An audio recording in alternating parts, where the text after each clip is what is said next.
Ciencia. Religión. En guerra. Durante miles de años. Cada vez que se ha puesto algo a prueba, ha resultado que la ciencia tenía razón. A medida que la ciencia ha ido mejorando, Dios ha tenido cada vez menos que hacer. Y sin embargo, hoy podría ser la fusión de fe y tecnología la que nos acerque más que nunca a resolver el mayor misterio de la vida. Como soy una persona religiosa, mi ciencia es una forma de intentar desvelar el misterio de Dios. En busca de Dios.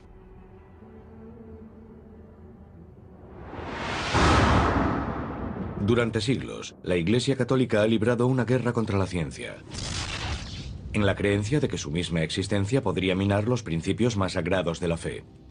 Los científicos eran tachados de herejes, sus avances silenciados, y a veces incluso se veían obligados a retractarse ante las amenazas de muerte. Pero hoy hay señales de un cambio radical. Cuando las personas descubren que soy a la vez sacerdote y científico, y especialmente que trabajo para el Vaticano, que tiene un observatorio, la pregunta es siempre, ¿por qué? ¿Por qué tiene un observatorio el Vaticano? Estas instalaciones multimillonarias y de primer nivel mundial se encuentran a 3.350 metros de altura sobre el nivel del mar. Su telescopio de 1,8 metros es capaz de asomarse a miles de años luz a través de las galaxias. Los científicos que trabajan aquí están formados en astronomía y cosmología. ¿Pero qué los convierte en únicos? Que también son hombres de fe y han abrazado la ciencia como herramienta en su camino para encontrar a Dios. Tenemos una metodología muy estricta que vamos aprendiendo a medida que nos preparamos como científicos. Dada la complicada historia de la Iglesia con la ciencia, la propia existencia de este moderno observatorio es sorprendente. Especialmente desde la Ilustración, ha habido una relación amarga entre ciencia y religión, donde la ciencia, creo yo, ha explicado cada vez más al mundo y las personas religiosas se han sentido cada vez más amenazadas.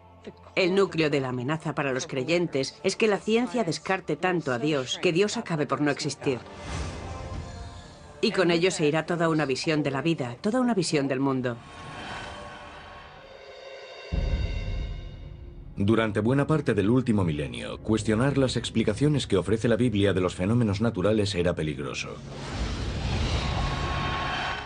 A comienzos del siglo XVII, astrónomos eminentes eran sometidos a juicio cuando sus descubrimientos científicos chocaban con las creencias religiosas comunes. Una de las ideas científicas más amenazadoras fue la teoría avanzada por los astrónomos Copérnico y Galileo. La Iglesia predicaba que la Tierra era el centro del sistema solar y que el Sol giraba a su alrededor. Pero Copérnico y Galileo sugirieron lo contrario, que el Sol era el centro del sistema solar. Los descubrimientos de Galileo fueron recibidos al menos por parte de la Iglesia Católica como un problema, que entraba en conflicto con la Biblia, que dice, y el Sol se detuvo. En realidad es la Tierra la que se mueve y el Sol el que está parado, y en lo que a nosotros respecta, ahí hay un conflicto. La Iglesia Católica ha dado un giro de 180 grados desde la época de Galileo, y menos mal. La aceptación de la ciencia es un cambio radical, pero la pregunta es, ¿por qué ahora? La presencia de la Iglesia en el Observatorio Vaticano indica que ésta reconoce el valor de la ciencia y también de los conocimientos que obtenemos a través de ella.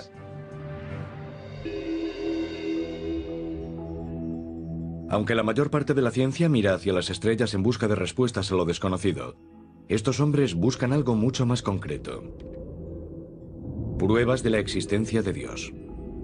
Su búsqueda de pruebas de la existencia de una mano divina que actúa sobre el universo comienza en el momento de su creación.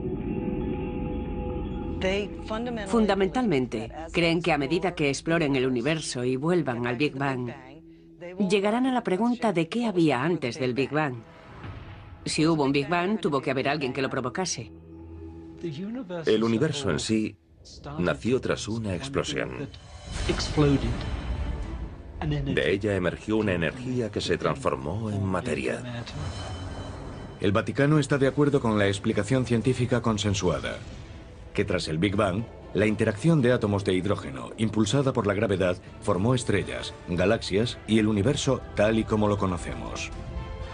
Se trata de una serie de sucesos en los que pasamos de una sopa de partículas elementales a gas y polvo. Después ese gas y ese polvo colapsan y forman estrellas y planetas y posteriormente la vida. Nosotros procedemos de este universo, al igual que las estrellas, las galaxias, las ranas y todo lo demás. Procedemos de este universo en evolución.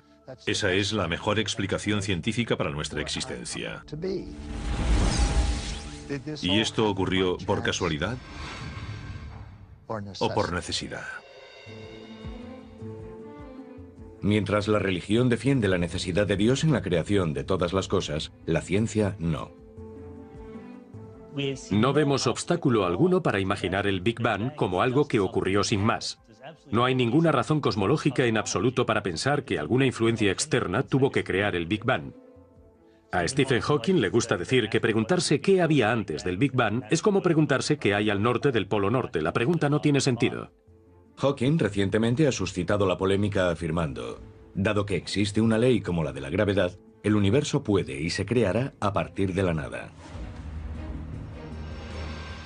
Stephen Hawking y otros que proponen este comienzo para el universo dicen, no necesitamos a Dios.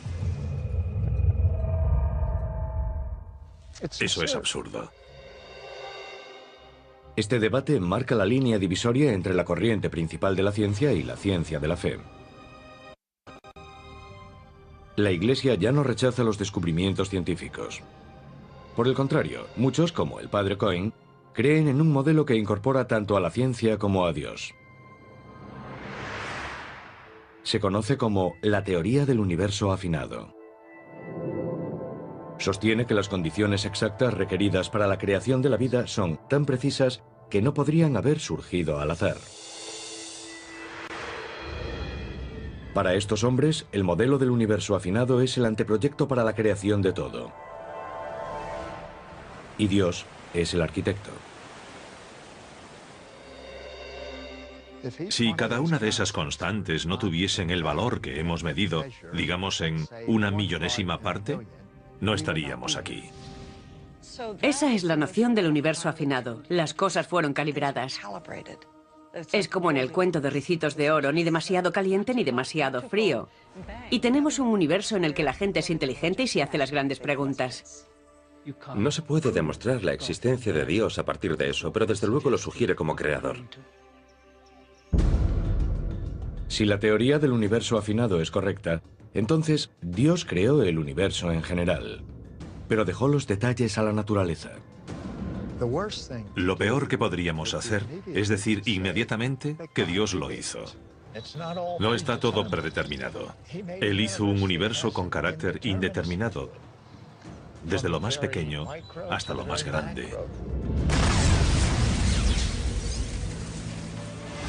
Y esta nueva filosofía podría acercar a la Iglesia más que nunca a la demostración de Dios. El Observatorio Vaticano es solo una parte de este cambio, ideado para utilizar las nuevas tecnologías en una búsqueda perenne. Pero el espacio no es la única frontera en esa búsqueda. Arqueólogos y cazadores de reliquias también buscan pruebas tangibles de la existencia de Dios aquí en la Tierra. Su búsqueda comienza con la Biblia. Ha estado en el centro del conflicto entre ciencia y fe desde el principio. Algunos estudiosos cuestionan los orígenes de muchos libros de la Biblia y de los sucesos que describen. Si tomamos la Biblia como un documento literal, la ciencia tiene algunos problemas con ella. Pero los verdaderos creyentes la ven como la palabra literal del Señor. Y ahora utilizan la ciencia para intentar demostrarlo. Si la investigación científica puede demostrar que ciertos milagros de la Biblia podrían haber tenido lugar realmente, muchos creen que eso demostraría también la existencia de Dios.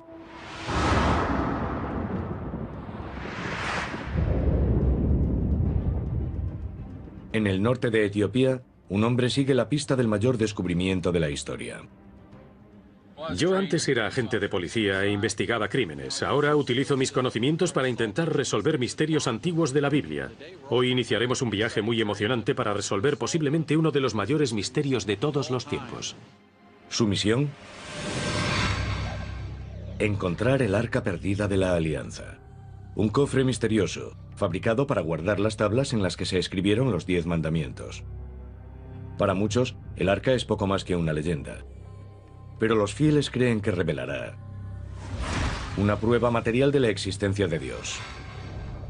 Según el Antiguo Testamento, Dios se comunicó con los israelitas a través del arca. Aquí tenemos un objeto que literalmente era una señal de Dios, el símbolo de su presencia en la tierra. Vital en el culto de Israel y que de repente desaparece sin más. Desaparece de la pantalla del radar y nadie sabe qué le ocurrió. El hecho de que el arca constituya una prueba definitiva de la existencia de Dios es discutible. Pero primero debe ser encontrada. Al igual que Kornuk, otros arqueólogos e investigadores han peinado el planeta en busca de pistas de su paradero. Pero tras miles de años, el rastro se ha enfriado. En su búsqueda, Kornuk se ha centrado en una zona rica en posibles pruebas. Me han dicho que esto tiene sangre. Relatos históricos. Los Abbas me han mostrado un agujero tallado en esta piedra. Dicen que es aquí donde estaba clavado el poste de la tienda. La tienda era el tabernáculo. Y nuevas pistas que muy pronto podrían llevarle hasta el arca.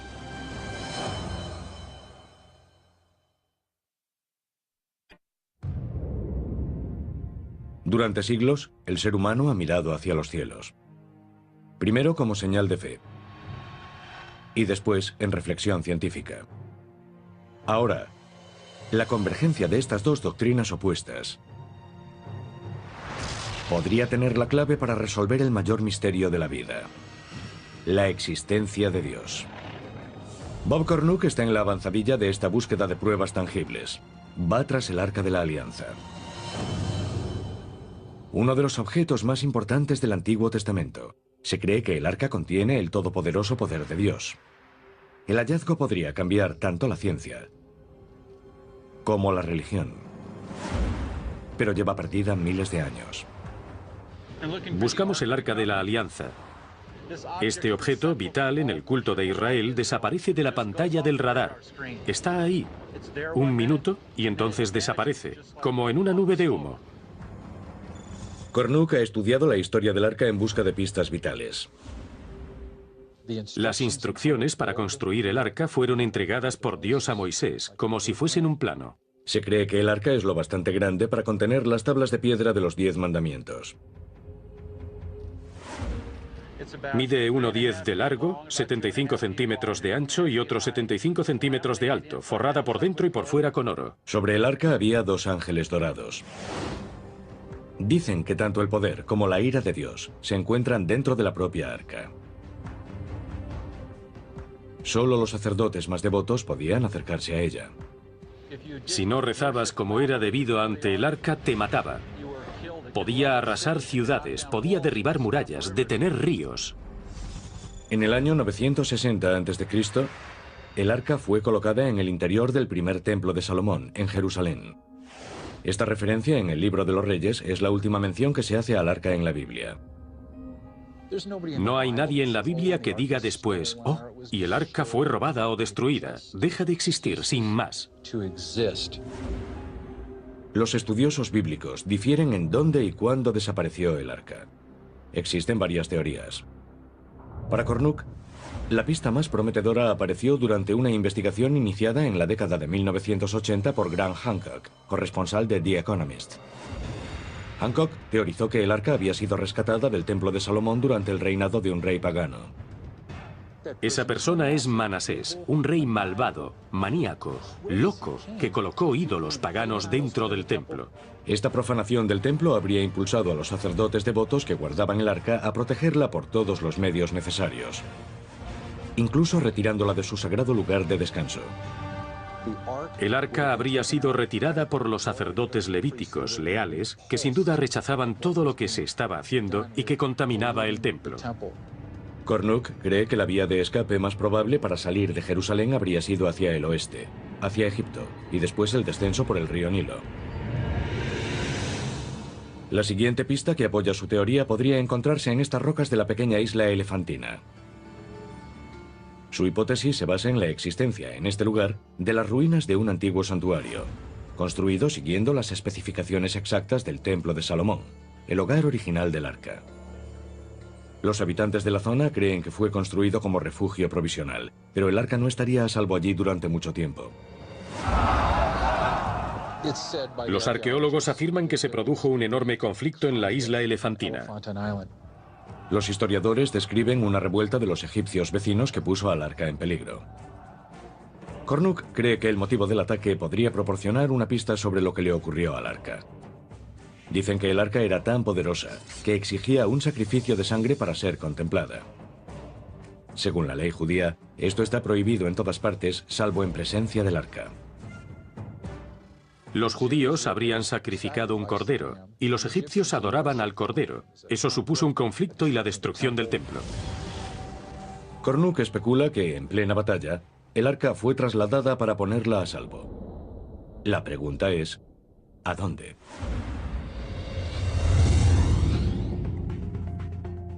Lejos de Etiopía y en otro continente, el libro del Éxodo ha llamado la atención de otro investigador que busca estrechar la separación que existe entre ciencia y fe. Yo creo firmemente en la ciencia y creo que podemos tener una visión del mundo completa, científica y totalmente coherente. Pero también creo que si leemos la Biblia hay señales de que Dios existe. Sir Colin Humphreys, físico y devoto cristiano, cree que la ciencia es la clave para desvelar los misterios del Antiguo Testamento y que a la larga podría demostrar que Dios diseñó estos acontecimientos épicos. Su investigación comienza con uno de los momentos más simbólicos de la Biblia: la separación del Mar Rojo. Egipto, 1446 a.C. Según el libro del Éxodo, Moisés y los israelitas escaparon a la esclavitud, pero se encontraron atrapados entre la espada y el mar. Los israelitas estaban atrapados, no tenían forma de escapar. Y entonces, de repente, sopló un viento que separó el mar durante toda la noche. Y la tierra quedó al descubierto. Los israelitas pensaron, caramba, qué maravilla, y lo atravesaron corriendo. Por supuesto, el ejército del faraón fue tras ellos. Pero entonces el agua volvió a su cauce y los atrapó.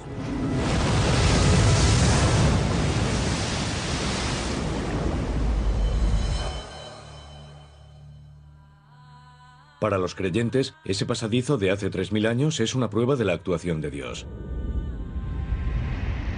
Pero nuestro conocimiento actual de la física y la dinámica de fluidos suscita dudas. El Mar Rojo es una vasta masa de agua, de más de 320 kilómetros en su punto más ancho, y una profundidad media de casi 500 metros. Siendo así, ¿por dónde podrían haber cruzado los israelitas? Hay diversidad de opiniones sobre la posible localización, pero numerosos estudios bíblicos apuntan hacia el estrecho de Tirán, en el Golfo de Acaba. Ese sería el lugar que mejor encarnaría las distancias y topografía descritas en la Biblia. Aquí, el golfo se estrecha en un canal de apenas 13 kilómetros de ancho. Una cordillera de arrecifes de coral que discurre por el fondo marino crea la parte menos profunda del Mar Rojo. Pero los arrecifes se encuentran a más de 10 metros de la superficie, a demasiada profundidad para cruzar a pie como se describe en el Éxodo. Y también está el problema de las tropas del faraón. El Éxodo dice que un ejército egipcio perseguía a los israelitas fugados. Si el relato bíblico es cierto, ¿cómo es que ellos tuvieron un destino diferente? Para los no creyentes, la improbabilidad de estos sucesos es prueba de que ese relato del Antiguo Testamento no es más que un cuento. Ahora, la ciencia podría zanjar la cuestión. Cuando yo como científico leo la historia del éxodo desde Egipto, mi inclinación natural es preguntarme, ¿cómo ocurren estas cosas?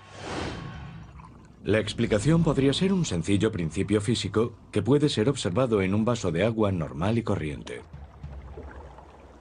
Se ve muy bien si llenamos un vaso de agua hasta el borde y soplamos. Vaciamos parte del agua. Y si tenemos un viento muy fuerte que sopla sobre una amplia superficie de agua, puede desplazar a esta. Y esto es conocido por todos los geólogos y científicos. En ejemplos extremos en los que grandes cantidades de agua son desplazadas por este fenómeno, los científicos también han observado una reacción poderosa. Un muro rugiente de agua vuelve para llenar el vacío. La teoría de Humphreys sobre la separación del Mar Rojo se basa en la ocurrencia de esos fenómenos naturales a gran escala. Un fenómeno conocido como viento localizado, seguido por su reacción en forma de ola de marea. El científico atmosférico Dr. Carl Drews, del Centro Nacional para la Investigación Atmosférica, cree que Humphreys podría haber dado con algo. El fenómeno de viento localizado ocurre cuando sopla un viento fuerte durante un periodo de tiempo determinado sobre la superficie del mar. Gradualmente el agua se desplaza en la dirección del viento y se retira de la costa, y así la superficie del océano baja. Por lo tanto, nos encontramos con una zona de tierra firme donde antes estaba el fondo marino. Aprovechando la potencia de los superordenadores, Drews ha estudiado el efecto de los vientos localizados en lugares que van desde el Nilo y la costa de Inglaterra hasta un par de episodios similares ocurridos en los Grandes Lagos en 2006 y 2008. El viento localizado se observa cada 5 o 10 años en el lago Erie. Se producen fuertes tormentas que llegan del oeste y que provocan marejadas ciclónicas en Búfalo. Pero en el lado de Toledo, que está frente al viento, grandes zonas del lago se secan completamente y el agua desaparece en el horizonte. Se ha observado que la diferencia de altura entre un lado del lago Erie y el otro puede ser de hasta 5 metros. Esperaríamos que toda el agua del lago Erie estuviese al mismo nivel, pero si hay un viento fuerte que sopla durante varias horas, hay 5 metros de diferencia. Pero haría falta una tormenta de una fuerza extraordinaria para dividir el Mar Rojo, incluso en la zona menos profunda de los 10 metros, en el estrecho de Tirán. Para que se produzca un viento localizado aquí, tendrían que soplar vientos muy potentes durante horas y en una dirección muy precisa.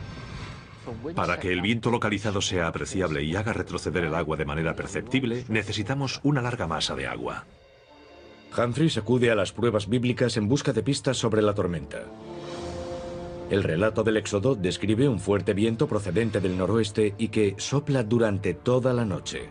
Su teoría es que si soplaron vientos fuertes por toda la zona del Golfo de Aqaba durante varias horas, el viento localizado podría haber tenido fuerza suficiente para dejar al descubierto un puente de tierra. El Golfo de Aqaba mide 180 kilómetros de longitud y si nos encontramos con un viento huracanado, el agua puede retroceder unos 800 metros o incluso kilómetro y medio. Con datos recogidos de los satélites de la NASA, el Dr. Carl Drews crea un modelo oceánico y un mapa terrestre del Golfo para evitar los posibles efectos de una tormenta de esas características. He usado mapas geológicos, estudios geológicos, la dirección de los sedimentos para reconstruir la configuración de las lagunas y ríos que había durante el período del Éxodo. Después los introduje en el modelo oceánico con un superordenador y apliqué un viento digital que soplaba a 101 kilómetros por hora. Sería difícil caminar con ese tipo de viento, pero es posible avanzar poco a poco. Huracanes y ciclones a menudo se desarrollan en mar abierto. De modo que, según los patrones meteorológicos mundiales, ¿podría una tormenta de esta magnitud haberse desatado sobre el Mar Rojo que está rodeado de tierra?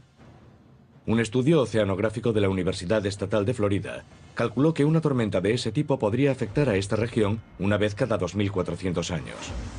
Una probabilidad escasa, pero científicamente posible. Combinando el relato bíblico del paso con los modelos científicos, Drews elabora una cronología que coincide con las condiciones descritas en el Éxodo. La tormenta perfecta. La Biblia dice que esto ocurrió a lo largo de una noche. De modo que el viento sopló 12 horas y de repente se paró. Y las aguas se separaron y estuvieron separadas durante un periodo de 4 horas. Después volvieron a unirse. Pero incluso si hubiesen dispuesto de 4 horas para cruzar el puente de tierra que habría quedado al descubierto, para los 2 millones de israelitas habría sido imposible atravesar el Mar Rojo y escapar. ¿Es posible que las pruebas científicas refuten el relato bíblico? Mucha gente para cruzar por ese espacio en solo 4 horas. Esta cifra es increíblemente grande. Algunos creen que la historia del Éxodo es inventada. Humphreys atribuye esta discrepancia a la difícil traducción del Éxodo. En hebreo antiguo, la misma palabra podía tener varios significados diferentes.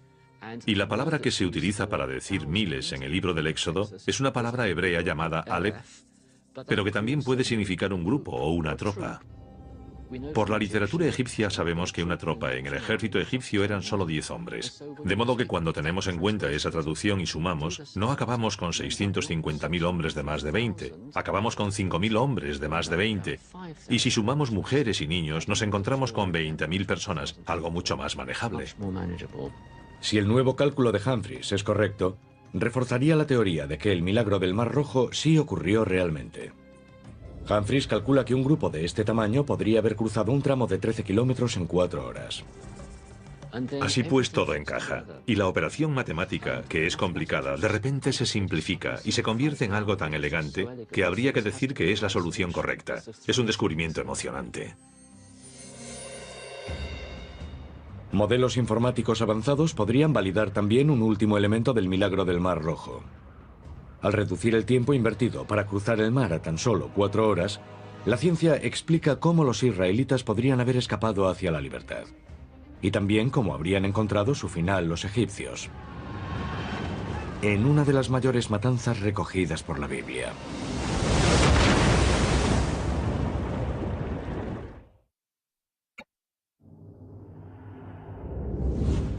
Desde la cosmología y la arqueología hasta la oceanografía, investigadores de toda una variedad de disciplinas científicas han lanzado una cruzada global para descubrir pruebas cuantificables de la existencia de Dios. Sir Colin Humphreys y el Dr. Karl Drews buscan pruebas que demuestren que los sucesos descritos en la Biblia ocurrieron en realidad. Usando cálculos precisos junto a modelos informáticos complejos, ambos hombres han detallado el escenario de la tormenta perfecta que, en su opinión, podría haber causado la separación del Mar Rojo, tal y como la describe el libro del Éxodo. Según su teoría, un fenómeno conocido como viento localizado provocó que vientos de una duración y fuerza excepcionales apartasen las aguas el tiempo suficiente para que los israelitas recorriesen su camino hacia la libertad por un puente de tierra que habría quedado al descubierto. Pero el libro del Éxodo describe también la destrucción súbita del ejército del faraón mientras perseguía a los israelitas por el lecho marino. Para explicar esta circunstancia, Drews y Humphreys apuntan a la fuerza natural opuesta que sigue a los casos extremos de vientos localizados. Una ola de marea.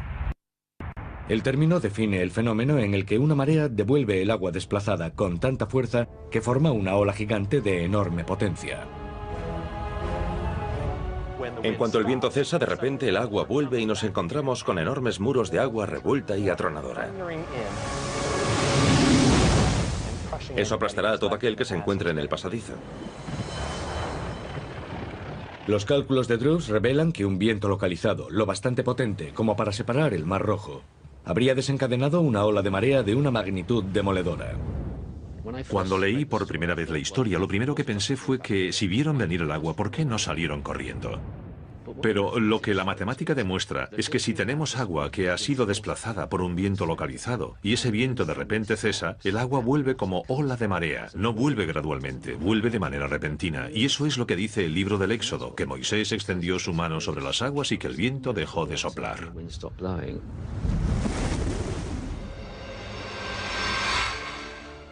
Tanto si fue producida por la mano de Moisés, como si fue una reacción natural al viento localizado, una ola de marea de esta fuerza habría borrado al ejército del faraón en un instante. De repente oyeron un rugido en la distancia.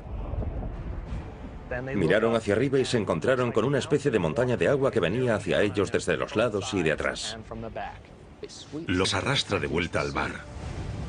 que es lo que dice el libro del Éxodo. Los detalles del Éxodo encajan con lo que sabemos gracias a la ciencia moderna. Las olas de marea no son habituales, y un modelo matemático preciso para predecir este fenómeno había esquivado a los científicos durante siglos, hasta ahora. Las matemáticas son bastante complicadas. Son ecuaciones diferenciales de segundo orden. Hace 300 años no se podían hacer, ni hace 200 años. La gente no tenía una explicación. Pero ahora podemos decir que encaja con la ciencia moderna y encaja con el mecanismo natural.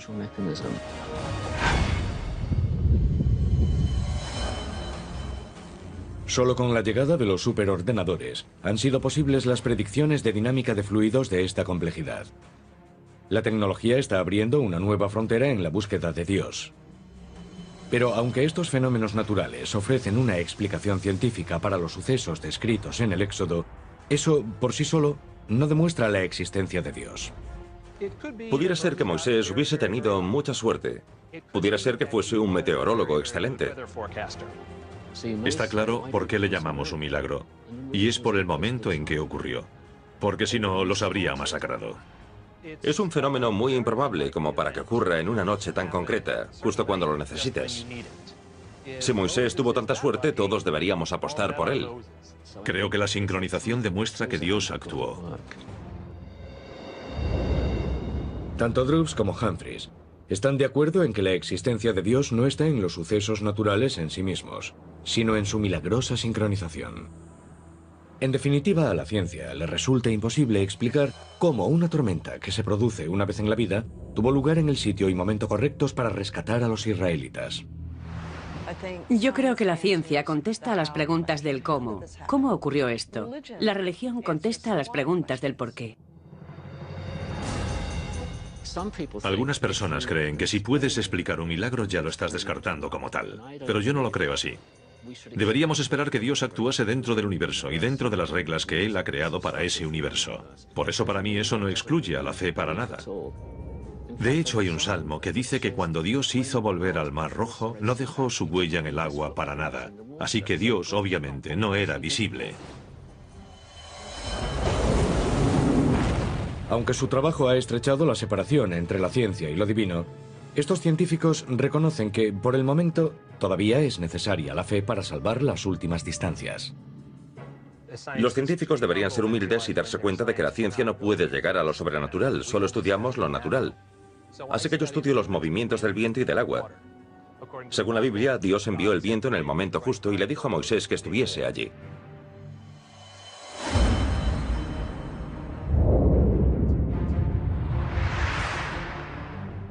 En su cruzada para encontrar el arca perdida de la Alianza y la prueba de la existencia de Dios que ésta podría contener, Bob Cornuke ha seguido el rastro de las pistas hasta el norte de África.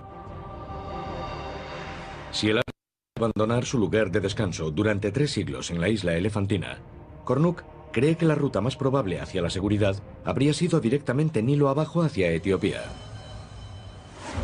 Y hasta aquí le ha llevado su búsqueda. Iremos a Gondar, que es un lugar en el que siguen residiendo judíos hoy en día que afirman ser descendientes del pueblo que trajo el Arca de la Alianza aquí, a Etiopía. Aquí los judíos constituyen menos del 1% de la población. Pero la existencia de esta comunidad aislada no es una prueba concluyente de que el Arca pasase por aquí. La mayoría de los expertos opinan que la presencia de judíos aquí es una mera coincidencia. Los estudiosos se burlan de la idea de que el Arca de la Alianza pudiese haber pasado por aquí. Vamos a averiguar si estos estudiosos podrían estar equivocados. Estamos en la aldea Falasi, en Gondar, Etiopía, una ciudad única en el mundo, en su momento una floreciente comunidad judía. Hoy, la mayoría de los judíos Falasi han desaparecido. Pero por todas partes quedan numerosas de su presencia. La comunidad judía que vivía aquí, en esta aldea Falasi, estuvo aquí 400, 500 años antes de... Hay monumentos de piedra, y estas tumbas podrían tener miles de años. Los habitantes del lugar siguen las tradiciones judías típicas en la mayoría de los aspectos, excepto en uno. Celebran sacrificios con sangre que no se hacen en ningún otro lugar del mundo, salvo aquí, en esta aldea Falasi, desde hace no centenares, sino miles de años. ¿Podría ser este el eslabón definitivo con el arca? Kornuk busca al último rabino que queda en la comunidad Falasi. ¿Cuánto tiempo llevan los judíos en esta zona? Esto es del año 500 antes de Cristo. Vale, ella dice que los judíos estaban aquí 500 años antes de Jesús, y yo creo que nuestras pruebas lo demuestran. ¿Sabe si los Falasi hacen sacrificios con sangre?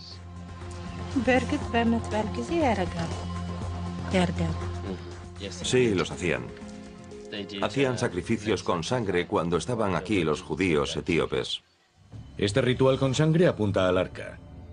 Pero las anécdotas no son pruebas, y Kornuk lo sabe. Su motivo para regresar hoy a Gondar es encontrar pruebas biológicas. Una conexión genética entre esta comunidad aislada de judíos y la orden de los sacerdotes que protegieron el Arca de la Alianza hace miles de años. ¿Nos permite tomar una muestra de su boca? Dice que está encantada de que analicen su ADN. Kornuk recopila una base de datos de ADN de los judíos locales. Será una búsqueda intensiva que todavía debe arrojar resultados. Pero descubrir una sola conexión genética con los antiguos levitas podría ser algo explosivo. Poder encontrar una huella de ADN que les relacione con ese suceso antiguo sería enorme, enorme para la teoría de que el arca llegó a Etiopía. La investigación genética actual podría ser una herramienta esencial para establecer una conexión con el arca. Pero a medio mundo de distancia, otro equipo de investigadores podría haber encontrado una conexión más directa si cabe con Dios, oculta en nuestro ADN. La demostración científica de la existencia de Dios. Algunos la buscan en el nacimiento del universo, otros en los desiertos de África y Oriente Medio. Pero, ¿y si la prueba más sorprendente de la existencia de Dios no estuviese en un templo o en un santuario? ¿Y si estuviese dentro de todos nosotros?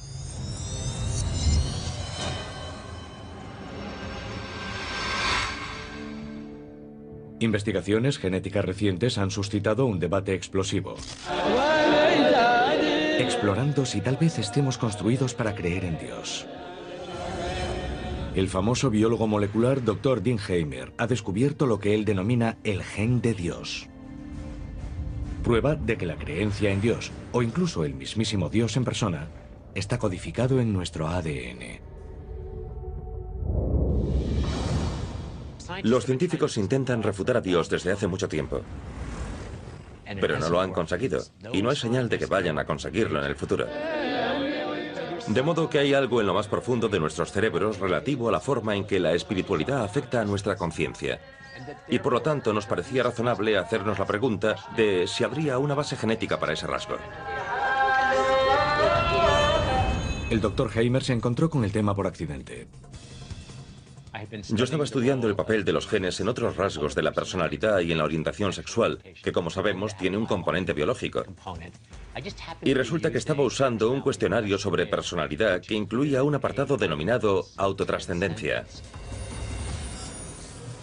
El Dr. Heimer define el término autotrascendencia como la inclinación a ver el mundo más grande y más amplio que nosotros mismos. Un mundo de espiritualidad más allá del reino físico de la vida cotidiana. Se puede demostrar numéricamente que la religión de una persona católica frente a protestante, por ejemplo, es un 100% medioambiental. Pero la espiritualidad tiene un componente medioambiental escaso y es fundamentalmente genética. De hecho, la gente quizás reza más de lo que practica el sexo, por ejemplo. Heimer analizó el ADN de 2000 personas de todas las religiones, así como de no creyentes.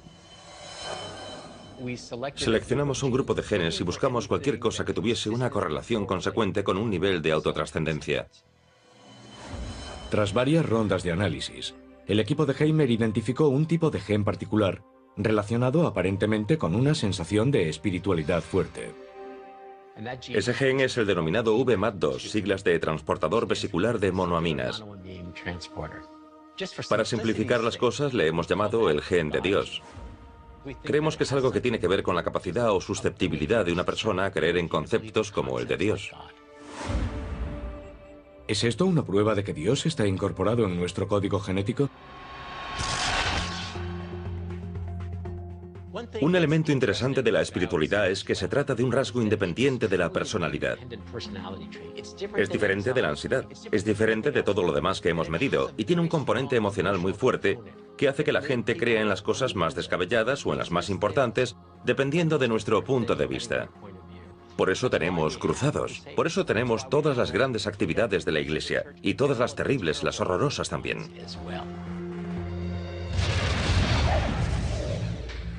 Heimer afirma que el gen de Dios actúa como una droga, inundando el cerebro humano con unos neurotransmisores llamados monoaminas, que regulan el estado de ánimo y la percepción. El gen de Dios equilibra estas monoaminas a medida que pasan de célula a célula y afecta a las respuestas emocionales del individuo. El gen VMAT2 lo tiene todo el mundo.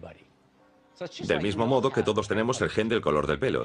Y dependiendo de qué alelos del gen tengamos y qué combinaciones de genes tengamos, se determinará si nuestro pelo es rubio o negro, o si estamos más arriba o más abajo en la escala de la autotrascendencia. Cuanto más fuerte sea el alelo o la versión del gen VMAT2 de una persona, más probable será que sienta la presencia de Dios. Durante su investigación, el equipo de Heimer detectó otro fenómeno. Los efectos de una forma poderosa del gen de Dios algunas veces pueden realzarse o imitarse con drogas alucinógenas. Si analizamos algunas drogas psicodélicas como la psilocibina, por ejemplo, o el LSD, son análogos de la serotonina, lo que significa que se parecen a la serotonina, pero engañan al cerebro. Y nosotros creemos que ese tipo de alteraciones de la conciencia que se producen con una droga como la psilocibina o el LSD son similares a las que se producen durante experiencias intensamente religiosas, intensamente espirituales. Ya sea Jesús caminando por el desierto o Buda sentado bajo su árbol. De repente todo parece un poco diferente. Según los descubrimientos de Heimer, las reacciones químicas gobernadas por el gen de Dios podrían haber sido responsables de algunos milagros descritos en la Biblia, como el de Moisés y la zarza ardiente. Básicamente Moisés estaba drogado. Podría haber estado drogado porque Dios le habló desde una zarza ardiente, o podría haber estado drogado porque se comió una seta mala en la sopa de aquel día. No tengo manera de saberlo o predecirlo. Pero lo que sí sé es que sus experiencias probablemente supusieron cambios en el nivel de las monoaminas de su cerebro. Y esto no quiere decir que las experiencias religiosas sean simplemente como drogas. Quiere decir que ambas funcionan del mismo modo en el cerebro. Tener la versión del gen de Dios que te hace más espiritual es como tener una pequeñísima dosis de psilocibina durante toda tu vida. Y eso hace que el cerebro sea un poco más susceptible a este tipo de ideas. Si eres creyente, puedes decir, mira, esto demuestra que Dios nos hizo, para que podamos entenderlo, y eso demuestra la existencia de Dios. Si eres no creyente, puedes decir, mira, esto demuestra que el cerebro se inventa a Dios. Es solo un montón de químicos. Dios no existe. Pero si no está ahí para conectar al hombre con Dios, ¿por qué habría de evolucionar algo como el gen de Dios? Algunos biólogos teorizan que en las sociedades humanas antiguas, donde los miembros de la misma tribu adoraban a un dios o dioses comunes, un gen de Dios que funcionase a un nivel más alto facilitaría que sus miembros trabajasen juntos y se protegiesen unos a otros. Un gen de Dios más fuerte podría haber supuesto una ventaja evolutiva. Pero la ciencia también está revelando una ventaja física de la espiritualidad. Hay un montón de datos que demuestran que las personas que son espirituales y que son religiosas tienden a vivir un poco más, tienden a recuperarse de las enfermedades más rápidamente. Hay muchas posibilidades de que los genes como este puedan haber permanecido en la mezcla y haber sobrevivido a la evolución reciente. La causa de esta ventaja todavía está por determinar, pero el efecto es un campo en el que la ciencia y la fe trabajan juntas para conseguir avances. Es una relación que Heimer ha estudiado minuciosamente. La ciencia y la fe llevan en guerra mucho tiempo. Y hasta ahora, cada vez que se ha puesto algo a prueba, ha resultado que la ciencia tenía razón. Sí, la Tierra no es el centro del universo, gira alrededor del Sol. Sí, la evolución sí se produjo, y estamos relacionados con otros animales. No somos algo único que hayan puesto aquí. Pero donde la ciencia se equivocaba era en que la ciencia no habla a las necesidades emocionales de las personas. No cambia la conciencia de la gente del modo que lo hace la religión. ¿Lograrán explicar alguna vez los científicos los orígenes de la conciencia humana? ¿O es eso cuestión de fe? Un nuevo campo de investigación pionero busca respuestas en uno de los lugares más enigmáticos de la Tierra.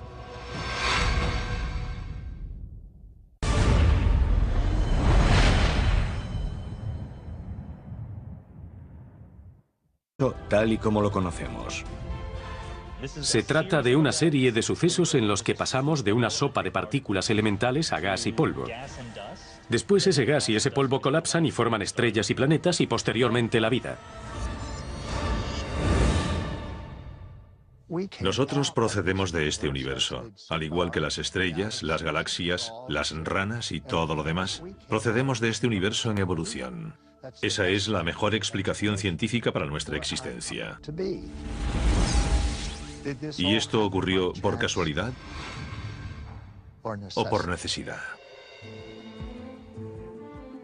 Mientras la religión defiende la necesidad de Dios en la creación de todas las cosas, la ciencia no. No vemos obstáculo alguno para imaginar el Big Bang como algo que ocurrió sin más. No hay ninguna razón cosmológica en absoluto para pensar que alguna influencia externa tuvo que crear el Big Bang. A Stephen Hawking le gusta decir que preguntarse qué había antes del Big Bang es como preguntarse qué hay al norte del Polo Norte. La pregunta no tiene sentido. Hawking recientemente ha suscitado la polémica afirmando: dado que existe una ley como la de la gravedad, el universo puede y se creará a partir de la nada. Stephen Hawking y otros que proponen este comienzo para el universo dicen: no necesitamos a Dios. Eso es absurdo. Este debate marca la línea divisoria entre la corriente principal de la ciencia y la ciencia de la fe. La Iglesia ya no rechaza los descubrimientos científicos. Por el contrario, muchos, como el padre Cohen, creen en un modelo de luz a través de las galaxias. Los científicos que trabajan aquí están formados en astronomía y cosmología. ¿Pero qué los convierte en únicos? Que también son hombres de fe, y han abrazado la ciencia como herramienta en su camino para encontrar a Dios. Tenemos una metodología muy estricta que vamos aprendiendo a medida que nos preparamos como científicos. Dada la complicada historia de la Iglesia con la ciencia, la propia existencia de este moderno observatorio es sorprendente. Especialmente desde la Ilustración, ha habido una relación amarga entre ciencia y religión, donde la ciencia, creo yo, ha explicado cada vez más al mundo, y las personas religiosas se han sentido cada vez más amenazadas. El núcleo de la amenaza para los creyentes es que la ciencia descarte tanto a Dios, que Dios acabe por no existir. Y con ello se irá toda una visión de la vida, toda una visión del mundo. Durante buena parte del último milenio, cuestionar las explicaciones que ofrece la Biblia de los fenómenos naturales era peligroso. A comienzos del siglo XVII, astrónomos eminentes eran sometidos a juicio cuando sus descubrimientos científicos chocaban con las creencias religiosas comunes. Una de las ideas científicas más amenazadoras fue la teoría avanzada por los astrónomos Copérnico y Galileo. La Iglesia predicaba que la Tierra era el centro del sistema solar y que el Sol giraba a su alrededor. Pero Copérnico y Galileo sugirieron lo contrario, que el Sol era el centro del sistema solar, lo que incorpora tanto a la ciencia como a Dios. Se conoce como la teoría del universo afinado. Sostiene que las condiciones exactas requeridas para la creación de la vida son tan precisas que no podrían haber surgido al azar. Para estos hombres, el modelo del universo afinado es el anteproyecto para la creación de todo. Y Dios es el arquitecto. Si cada una de esas constantes no tuviesen el valor que hemos medido, digamos en 1/1000ª parte, no estaríamos aquí. Esa es la noción del universo afinado. Las cosas fueron calibradas. Es como en el cuento de Ricitos de Oro, ni demasiado caliente ni demasiado frío. Y tenemos un universo en el que la gente es inteligente y se hace las grandes preguntas. No se puede demostrar la existencia de Dios a partir de eso, pero desde luego lo sugiere como creador. Si la teoría del universo afinado es correcta, entonces Dios creó el universo en general, pero dejó los detalles a la naturaleza. Lo peor que podríamos hacer es decir inmediatamente que Dios lo hizo. No está todo predeterminado. Él hizo un universo con carácter indeterminado, desde lo más pequeño hasta lo más grande. Y esta nueva filosofía podría acercar a la Iglesia más que nunca a la demostración de Dios. El Observatorio Vaticano es solo una parte de este cambio, ideado para utilizar las nuevas tecnologías en una búsqueda perenne. Pero el espacio no es la única frontera en ciencia, religión, en guerra, durante miles de años. Cada vez que se ha puesto algo a prueba, ha resultado que la ciencia tenía razón. A medida que la ciencia ha ido mejorando, Dios ha tenido cada vez menos que hacer. Y sin embargo, hoy podría ser la fusión de fe y tecnología la que nos acerque más que nunca a resolver el mayor misterio de la vida. Como soy una persona religiosa, mi ciencia es una forma de intentar desvelar el misterio de Dios. En busca de Dios.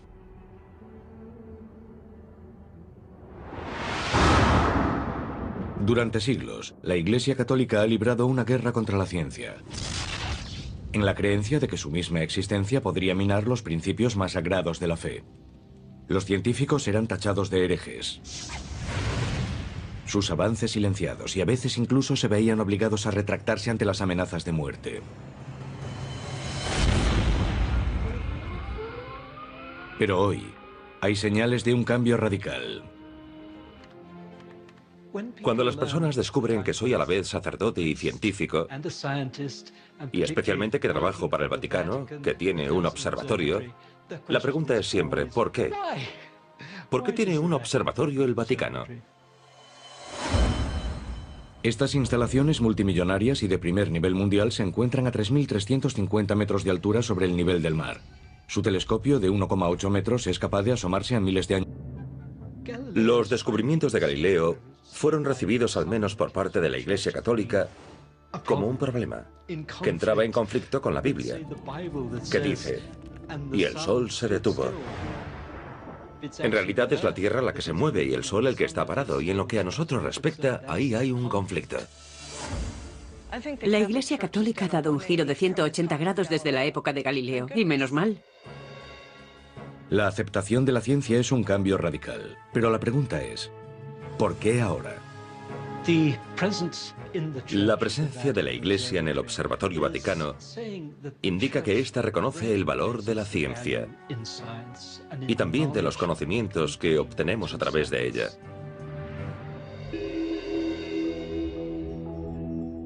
Aunque la mayor parte de la ciencia mira hacia las estrellas en busca de respuestas a lo desconocido, estos hombres buscan algo mucho más concreto. Pruebas de la existencia de Dios. Su búsqueda de pruebas de la existencia de una mano divina que actúa sobre el universo comienza en el momento de su creación. Fundamentalmente, creen que a medida que exploren el universo y vuelvan al Big Bang, llegarán a la pregunta de qué había antes del Big Bang. Si hubo un Big Bang, tuvo que haber alguien que lo provocase. El universo en sí nació tras una explosión.